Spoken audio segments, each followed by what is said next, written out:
Hello dear student, स्वागत है आपका रिलीजियस एजुकेशनल एकेडमी में। अगर आपका भी कल एनटीपीसी का एग्ज़ाम है तो आप बिल्कुल सही वीडियो पर आए हैं और एग्ज़ाम देने से पहले इस वीडियो को एक बार ज़रूर देखें और अपना 100% इस वीडियो पर दें, ठीक है।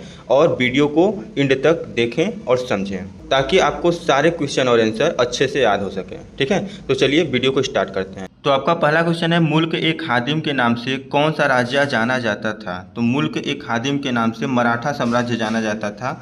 ऑप्शन ए जो है सही जवाब है, ध्यान रखिएगा, इंपॉर्टेंट है। अगला क्वेश्चन है, दीन ए इलाही धर्म को सर्वप्रथम किसने ग्रहण किया? तो बीरबल ने किया था। Option A is correct. अगला क्वेश्चन है, औरंगजेब की मृत्यु के बाद हिंदुओं पर से जजिया कर किसने हटाया था? तो जहांगीर शाह ने हटाया था। ऑप्शन बी जो है सही जवाब है, ध्यान रखिएगा, इंपॉर्टेंट है। अगला क्वेश्चन है, सूरदास किसके शिष्य थे? तो सूरदास किसके शिष्य थे? वल्लभाचार्य के शिष्य थे। अगला क्वेश्चन है, पद्मावत की रचना किसने की? तो पद्मावत की रचना जो है मलिक मोहम्मद जायसी ने किया था, इंपॉर्टेंट है, ध्यान रखिएगा। अगला क्वेश्चन है, संगम काल में पिल्लई शब्द किसके लिए प्रयोग होता था? तो स्टूडेंट के लिए प्रयोग होता था। ऑप्शन ए जो है सही जवाब है, छात्र, स्टूडेंट। अगला क्वेश्चन है, जूना खां किस राजा का असली नाम था? तो जूना खां जो है मोहम्मद बिन तुगलक का नाम था। ऑप्शन ए जो है आपका सही जवाब होगा, ध्यान रखिएगा, इंपॉर्टेंट है। अगला क्वेश्चन है, अकबर ने विभिन्न टकसालों के काम काज का केंद्रीयकरण कब किया था? तो सन 1570 ईस्वी में किया था। ऑप्शन बी जो है आपका सही जवाब है, ध्यान रखिएगा। अगला क्वेश्चन है, थीपुसम त्यौहार किस समुदाय के द्वारा मनाया जाता है? तो तमिलनाडु के समुदाय के द्वारा जो है थीपुसम त्यौहार मनाया जाता है। ऑप्शन ए जो है आपका सही जवाब है, ध्यान रखिएगा, इंपॉर्टेंट है। अगला क्वेश्चन है, मड़ई त्यौहार किस प्रदेश का आदिवासी त्यौहार है? तो छत्तीसगढ़ हो जाएगा। ऑप्शन सी आपका सही जवाब होगा। चीन में सुई जियो बाबा के रूप में जारी इन फिल्मों में से कौन विदेशी फिल्मों में सबसे अधिक कमाई वाली भारतीय फिल्म में से एक है? तो दंगल, जो आमिर खान की मूवी है दंगल, वह आपका सबसे अधिक कमाई वाली भारतीय फिल्मों में से एक है, जिसे सुई जियो बाबा के रूप में जारी किया गया था। अगला क्वेश्चन क्या है, कुरुक्षेत्र रश्मिरी और परशुराम की प्रतीक्षा किस लेखक द्वारा लिखी गई है? तो किस लेखक के द्वारा लिखी गई है? रामधर सिंह दिनकर के द्वारा लिखी गई है, ध्यान रखिएगा, इंपॉर्टेंट है। अगला क्वेश्चन है, मालवा, माहा और दोबा क्षेत्र किस राज्य का हिस्सा है? तो मध्य प्रदेश का हिस्सा है, ध्यान रखिएगा, इंपॉर्टेंट है। अगला क्वेश्चन है, इनमें से कौन सा स्मार्टफोन में इस्तेमाल किया जाने वाला कड़ा हुआ कांच है? तो गोरिल्ला ग्लास हो जाएगा।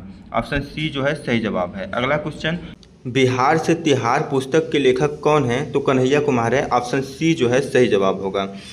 अगला क्वेश्चन क्या है, किस ब्रिटिश अधिकारी ने 1860 में भारत में आयकर पेश किया था? तो किस ब्रिटिश अधिकारी ने 1860 में भारत आयकर पेश किया था? आपका जो सही जवाब है वह हो जाएगा सर जेम्स विल्सन ने भारत में आयकर पेश किया था, ध्यान रखिएगा, इंपॉर्टेंट है। अगला क्वेश्चन है, कोमल शरीर वाले प्राणी कौन से प्राणी संघ में शामिल हैं? तो संघ मोलस्का में शामिल है। ऑप्शन बी सही जवाब होगा, ध्यान रखिएगा। अगला क्वेश्चन है, बैंक के बेड एडवांस को क्या कहा जाता है? तो क्या कहा जाता है? ओवरड्रोन खाता कहा जाता है। ऑप्शन डी जो है सही जवाब होगा, ध्यान रखिएगा। अगला क्वेश्चन क्या है, रुपया शब्द की उत्पत्ति किस भाषा के रौप्य नामक शब्द से हुआ है? तो वह संस्कृत नामक शब्द से हुआ है, ध्यान रखिएगा, इंपॉर्टेंट है। अगला क्वेश्चन क्या है, भारतीय जीवन बीमा जो LIC है उसका मुख्य कार्यालय कहाँ है? तो मुंबई में है। ऑप्शन सी जो है सही जवाब होगा। जर्मनी के आर्थिक संकट को दूर करने के लिए अमेरिका ने कौन सी योजना बनाई थी? तो कौन सी योजना बनाई थी? डाल्स योजना बनाई थी, ध्यान रखिएगा। अगला क्वेश्चन क्या है, आइजक न्यूटन का जन्म किस वर्ष हुआ था? तो जो आइजक न्यूटन थे उनका जन्म सन 1642 में हुआ था, ध्यान रखिएगा, इंपॉर्टेंट है। अगला क्वेश्चन है, निम्नलिखित में कौन सी एक औषध निर्माता कंपनी नहीं है? तो इसमें से जो सेवरोन है वो औषध निर्माता कंपनी नहीं होता है, और जो निकोलस, पिरामल, जाइडस, कैडिला, फाइजर, ये सब जो है औषध निर्माता कंपनी है, लेकिन जो सेवरोन है वह औषध निर्माता कंपनी नहीं है। तो इसमें जो आपका सही जवाब है ऑप्शन बी सही जवाब है, ध्यान रखिएगा। अगला क्वेश्चन है, संयुक्त राष्ट्र सुरक्षा परिषद में 5 अस्थायी सदस्य हैं और बाकी 10 सदस्य महासभा द्वारा निम्नलिखित में से किस अवधि के लिए चुने जाते हैं? तो आपका जो सही जवाब है वह है 2 वर्ष। ऑप्शन डी सही जवाब होगा, ध्यान रखिएगा। अगला क्वेश्चन है, कोला नामक जंतु कहाँ पाया जाता है? तो ऑस्ट्रेलिया में पाया जाता है। ऑप्शन सी जो है आपका सही जवाब होगा, ध्यान रखिएगा। अगला क्वेश्चन है, माउंट ताई जो यूनेस्को ने विश्व विरासत की सूची में शामिल कर रखा था किस देश में स्थित है, तो वह चीन में स्थित है। ऑप्शन ए जो है सही जवाब होगा, इंपॉर्टेंट है, ध्यान रखिएगा। अगला क्वेश्चन है, इनमें से कौन खिलाड़ी प्रो मुक्केबाजी हैट्रिक स्कोर करने वाले प्रथम भारतीय बन गया है, तो वह हो जाएगा विजेंदर सिंह। ऑप्शन ए जो है सही जवाब है। अगला क्वेश्चन है, मनरेगा कप किस खेल से संबंधित है, तो फुटबॉल से संबंधित है, ध्यान रखिएगा, बहुत ही इंपॉर्टेंट है। ऑप्शन सी जो है सही जवाब है। अगला क्वेश्चन है, डबल फोल्ड शब्द किस खेल से संबंधित है, तो टेनिस से संबंधित है, ध्यान रखिएगा। ऑप्शन बी सही जवाब है। अगला क्वेश्चन, अंकिता रैना किस खेल से संबंधित है, तो जो अंकिता रैना है वह टेनिस से संबंधित है। ऑप्शन डी सही जवाब है, ध्यान रखिएगा, इंपॉर्टेंट है। अगला क्वेश्चन है, पुस्तक फ्लाइट इनटू फियर का लेखक इनमें से कौन है, तो किरण बेदी हैं, ध्यान रखिएगा, इंपॉर्टेंट है। अगला क्वेश्चन है, ओपेक का पूरा नाम क्या है, तो organisation of petroleum export country. Option B जो है आपका सही जवाब है, ध्यान रखिएगा, इंपॉर्टेंट है। अगला क्वेश्चन है, राष्ट्रीय पक्षी दिवस हर वर्ष कब मनाया जाता है, तो जो राष्ट्रीय पक्षी दिवस है आपको पता होगा कि हर वर्ष जो है 12 नवंबर को सेलिब्रेट किया जाता है, ध्यान रखिएगा। अगला क्वेश्चन है, कर्नल क्लाइव का गधा या सियार की संज्ञा किसे दी गई थी, तो किसे दी गई थी, मीर जाफर को दिया गया था। ऑप्शन सी सही जवाब है। अगला क्वेश्चन है, इलाहाबाद की संधि जो 1765 के बाद रॉबर्ट क्लाइव ने मुर्शिदाबाद का उप दीवान किसे बनाया गया था, तो किसे बनाया गया था, मोहम्मद रजा खान को बनाया गया था। ऑप्शन ए जो है सही जवाब है, ध्यान रखिएगा। प्लासी के युद्ध के बाद भारत के लिए शाश्वत दुख की काली रात का आरंभ हुआ, यह किस बगला कवि का कथक है, वह है नवीन चंद्र सेन का कथक है, ध्यान रखिएगा, इंपॉर्टेंट है। ऑप्शन सी जो है आपका सही जवाब है। अगला क्वेश्चन है, इनमें से किसने पुर्तगालियों से सालसेट एवं बेसिन के द्वीपों को छीना था, तो किसने छीना था, बाजीराव फर्स्ट ने छीना था। ऑप्शन बी जो है सही जवाब है। अगला क्वेश्चन है, मराठा साम्राज्य की सबसे बहादुर महिला कौन थी, तो मराठा साम्राज्य की सबसे बहादुर महिला ताराबाई थी। ऑप्शन बी जो है सही जवाब है। अगला क्वेश्चन है, शिवाजी के बाद क्रमशः दूसरा छत्रपति एवं दूसरा पेशवा कौन बना था, तो संभाजी एवं कवि कलश बने थे। ऑप्शन सी जो है सही जवाब है, ध्यान रखिएगा। अगला क्वेश्चन है, हमीदा बानो बेगम थी तो वह अकबर की माता है, जैसा कि आपको पता ही होगा, ठीक है, तो इसमें जो आपका सही जवाब है ऑप्शन बी हो जाएगा।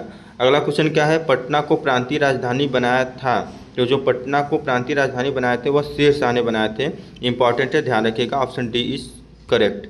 अगला क्वेश्चन क्या है, किस सूफी संत ने कहा था हनोज दिल्ली दूर अस्तः, अरबी दिल्ली दूर है, यह किसने कहा था, तो यह शेख निजामुद्दीन औलिया ने कहा था, ध्यान रखिएगा। अगला क्वेश्चन है, महाराष्ट्र में विठोबा या विट्ठल आंदोलन का केंद्र था, तो पंढरपुर था, ध्यान रखिएगा। अगला क्वेश्चन, विजयनगर के उस पहले शासक की पहचान कीजिए जिसने ब्राह्मणियों से गोवा को छीना था, तो किसने छीना था, वह हो जाएगा हरिहर सेकेंड ने छीना था। ऑप्शन बी जो है आपका सही जवाब होगा। अगला क्वेश्चन है, स्वतंत्रता का अधिकार संविधान के किस अनुच्छेद में वर्णित है, तो किस अनुच्छेद में वर्णित है, अनुच्छेद 19 से 22 में वर्णित है, ध्यान रखिएगा, इंपॉर्टेंट है। अगला क्वेश्चन है, सन 1938 में किस व्यक्ति ने वयस्क मताधिकार के आधार पर संविधान सभा के गठन की मांग की, तो किसने किया था, जवाहरलाल नेहरू ने किया था, ध्यान रखिएगा, इंपॉर्टेंट है। ऑप्शन बी जो है सही जवाब होगा। अगला क्वेश्चन है, भारत में किस प्रकार की प्रशासनिक सेवाएं हैं, तो अखिल भारतीय सेवा, केंद्रीय सेवा, प्रांतीय सेवा, सभी प्रकार की सेवाएं भारत में शामिल हैं। अगला क्वेश्चन क्या है, भारत के किस राज्य में राज्यपाल शासन लागू करने का संवैधानिक प्रावधान है, तो ऑप्शन डी जो है आपका सही जवाब होगा, जम्मू कश्मीर, यहाँ पर राज्यपाल शासन लागू करने का संवैधानिक प्रावधान है। अगला क्वेश्चन और लास्ट क्वेश्चन है, संविधान सभा के विचार का औपचारिक रूप से प्रतिपादन किसके द्वारा किया गया था, तो एम.एन. राव के द्वारा किया गया था, यह आपको पता होगा, तो इसको ध्यान रखिएगा, इंपॉर्टेंट है।